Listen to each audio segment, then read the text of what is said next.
Ladies and gents, welcome back. It would appear that our court system in Canada is a joke. The laws in Canada are not taken serious by our judiciary. And, well, let's get into this. This came across my desk from Keith Wilson, King's Counsel. He's also been involved in many cases like this, but he posted this on Twitter saying the federal court rejects legal challenge of border vaccine mandates. Now, this is a case where there was a number of people who were fighting against the order in council. That would be a decree, not a law in Canada, that stopped people from traveling across the border without vaccine, without a vaccine status that was, would satisfy the federal government at the time. And we'll just leave it there. Now, I put on here, I retweeted this out there saying federal court once again claiming vaccine mandates legal challenge moot, despite the claimants still being subject to large fines for not complying. The courts are a joke. Our courts are a joke. And this is the article here. Federal court rejects legal challenge of border vaccine mandates. And this is just another legal challenge against the order in council that was put in place by, well, Omar Algebra when he was the Minister of Transportation in Canada, along with just the cabinet, Trudeau's cabinet. They were pushing vaccine mandates across Canada and against the Charter of Rights, and we'll get into that shortly here. The federal court has dismissed an application from 11 Canadians who challenged the Quarantine Act after being fined up to $3,000 for not presenting proof of vaccination upon entering Canada. Now, some of these, I believe, were people who were vaccinated, but they were taking a stand and saying, no, I'm not going to be subjected to this stuff. I'm just going to say no. No, I'm going to just go through anyways. Now, some people were just going through, and instead of saying, no, I wasn't vaccinated, or no, I won't comply, they just said, am I free to go?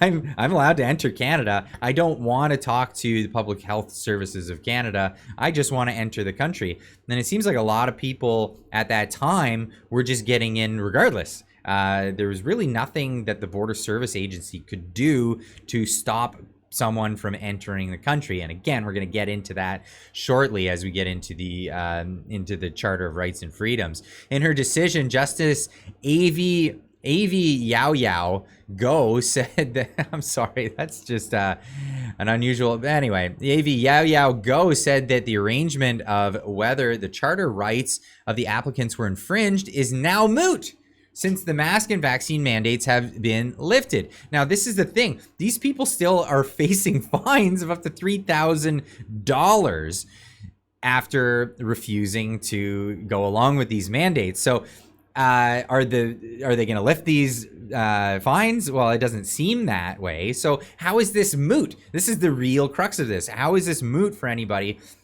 who is still seeing pressure from the government going after them for these mandates? Yet you're saying that it's moot because the mandates have been lifted for everybody else that is not subject to these fines.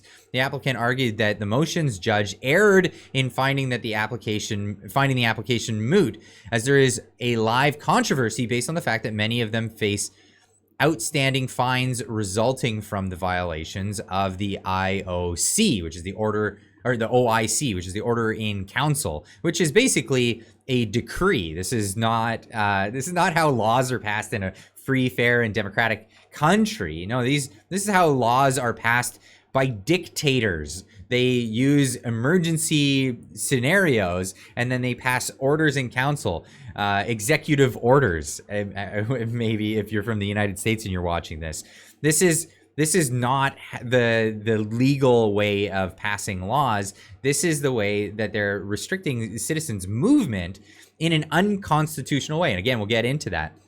Wrote Justice Go in the ruling, which was first reported by Blacklock's reporter. In my view, the motions judge did not err in finding the application moot on the basis that there is no live controversy between the parties. And there is with these $3,000 fines that people are being subject to. And $3,000 is no small amount of money. This is a big chunk of change. Some people don't make that. Some people only make that in a month.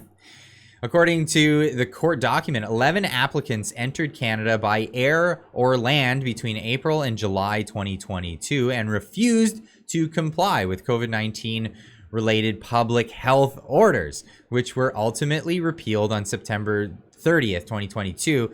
Some applicants refused to provide proof of COVID-19 vaccination or quarantine for 14 days upon entry, which can result in each receiving a fine for non-compliance. So how is this no longer applicable when they're still, again, facing the fines? Now, this goes completely against the Charter of Rights and Freedoms. And this is that famous document here in Canada that's supposed to protect our rights that is largely toothless because of cases like this. And this is why people criticize it. And people will say, devil's advocate in this scenario. People will say, well, what freedoms have you lost? Why are you protesting? Why are you getting upset? Why are you going after the government and saying you haven't lost any freedoms? Well, people did lose their freedoms, and by government decree. What happened proved that this document is worthless, especially when it comes to travel restrictions. So yes,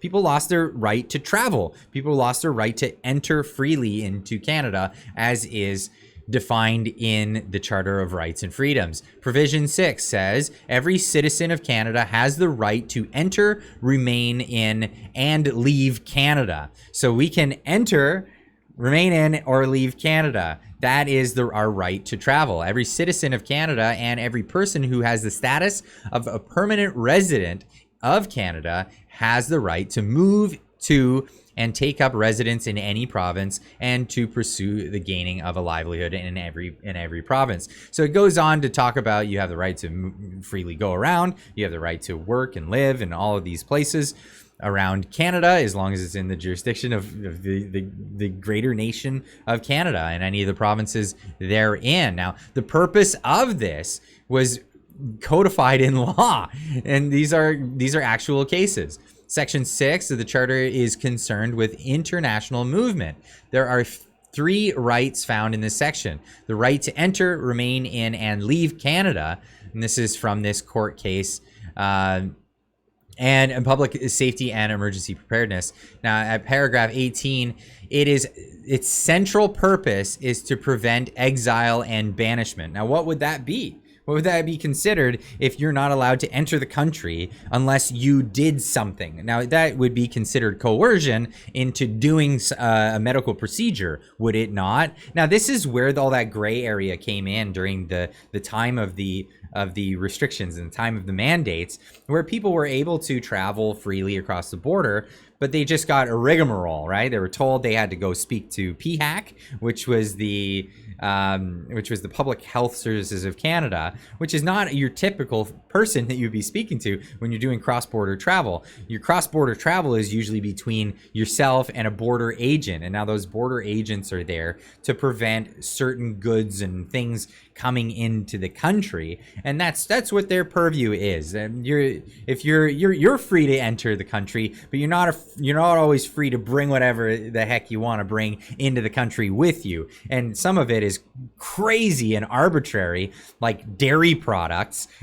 People that are restricted for cheese. I know a guy that he's the cheese smuggler. He's known as the cheese smuggler to people in our circle, but he unknowingly brought over his quota in cheese, and now he's got a red flag on his profile when crossing the border into the United States because he likes cheese, you know. So now he's known as the cheese smuggler with a group of friends, but that's what Canadians have to deal with going over the border. I'm not sure what Americans are dealing with when they're entering back in the United States. I know that the TSA can be a real pain when you go in through airports, but when you're going through land crossings, I know personally as a dual citizen, every time I've entered in to the United States, it's always been a welcome home. And that's it. You know, are you bringing anything crazy? Usually it's agricultural products. But yeah, that's the restrictions that the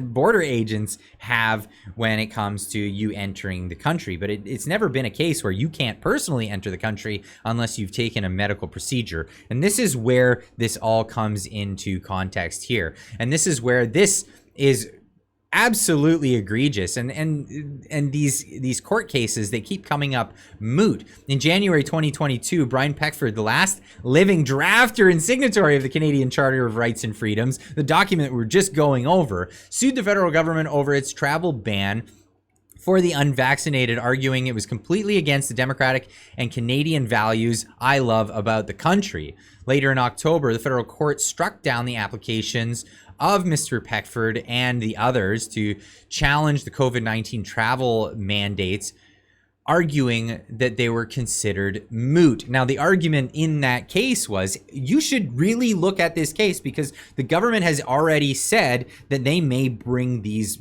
measures back. They actually openly threatened to bring the measures back if the case, if the situation allowed for it. Now, what is allowed in our country anymore when you can just make an order in council and restrict people's fundamental freedoms that are laid out in, again, the Charter of Rights and Freedoms. Now, we do have the notwithstanding clause, which is a boon on this whole document here, which says that, you know, in an emergency, the government can basically strip our rights of all of these things if it's convenient for them.